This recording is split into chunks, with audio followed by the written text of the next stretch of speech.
Kêu nơi tí ní cứ miên tràn bọc phết mình tha tại chia bọc phết kêu chiên chấm hoi ngao ấy cứ miên tầng áo mỏng pi xe nó cứ ta lại xóm rúng chắp pin bảy pon lang từ chẳng sầm rập này đã cho chân nham kêu ấy cứ anh mau tì tăng mà cả lại nị ban vậy tới cứ tha nó cả lại quạt chinh anh cứ một tài mà đòn chinh anh đi kêu là bảy chẳng á hay bà tha cà rịp trong bà quạt vinh cứ chân mau pi môi từ môi nó cứ tha tùm nổ mền tên chiết mỏng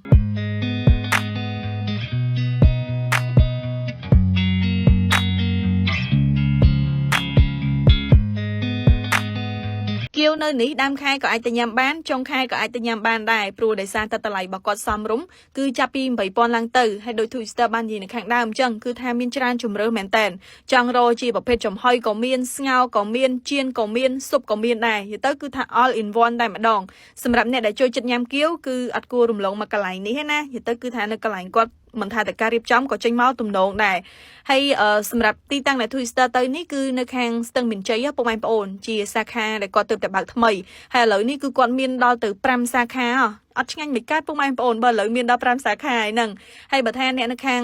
ចកាដូងក៏គាត់ឥឡូវប្រិចទៅដល់នឹងដែរអញ្ចឹង Twitter ដាក់ Google Map នៅលើ caption ក៏ដូចជាក្នុង comment ណាហើយក្រៅតែពីប្រភេទគៀវក៏គាត់នៅមានជាប្រភេទផ្អែមលឿងមាត់ចេះពុកម៉ែបងប្អូននិយាយទៅគឺថាទំនងមែនតើហើយស៊ុបគៀវរបស់គាត់នេះវិញគឺថាហត់ហើយមានកម្លាំងព្រឹសហ្មងបើខាងនេះវិញគឺគាត់មានមកជាមួយនឹងទឹកជ្រលក់ដែលយើងច្បល់ចូលគ្នាអញ្ចឹងទៅមួយចាននេះតើថាអ្នកដែលគេញ៉ាំច្រើនអីមិនអស់តែបើថា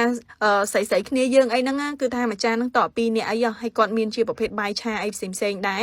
សម្រាប់ Twister ថ្ងៃនេះគឺទៅជាមួយនឹងតែទឹកឃ្មុំ Freshy ពុកម៉ែបងប្អូនយើងញ៉ាំជាប្រភេទអាហារបែបនេះបានញ៉ាំជាមួយនឹងតែទឹកឃ្មុំ Freshy រសជាតិជូរអែមកោះចាក់ដាក់ទឹកកកត្រជាក់ហ្នឹងមកគឺថាជាតិមែនតែនធ្វើឲ្យការញ៉ាំរបស់យើងអត់តលាន់ទេណាជាពិសេសហ្នឹងគឺថាតែទឹកឃ្មុំ Freshy សម្បូរទៅដោយវីតាមីន C ជួយធ្វើប្រព័ន្ធភាពស៊ាំរឹងមាំនិងស្លាបបំពង់កទៀតនៅពេលដែលយើងញ៉ាំទៅគឺថាមិនត្រឹមតែឆ្ងាញ់ទេបានទាំងរាងស្អាតទៀតហើយខាងនេះវិញគឺជាប្រភេទអាសាច់មាន់ដោតចង្កាក់របស់គាត់ហ្នឹងគឺថារសជាតិរបស់គេ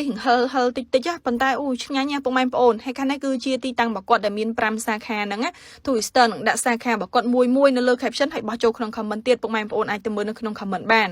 ហើយនៅពេលដែលបានទៅហើយកុំភ្លេចចូលអឺតមើលនៅកន្លែងគាត់លក់ចាប់រួយនេះផងគាត់លក់មកទូចល្មមទេប៉ុន្តែតំណងណាតម្លៃរបស់គាត់សមរម្យហើយបើថាចង់អស់លុយទេគឺទៅអាក្លុកក្របលោកលាក់នេះនៅពេលដែលក្លុកក្រោម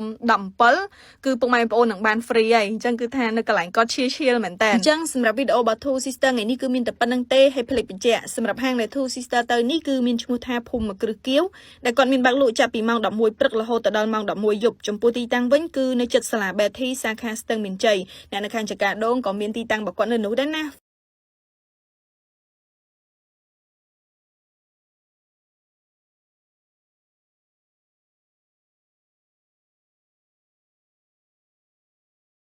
បាយ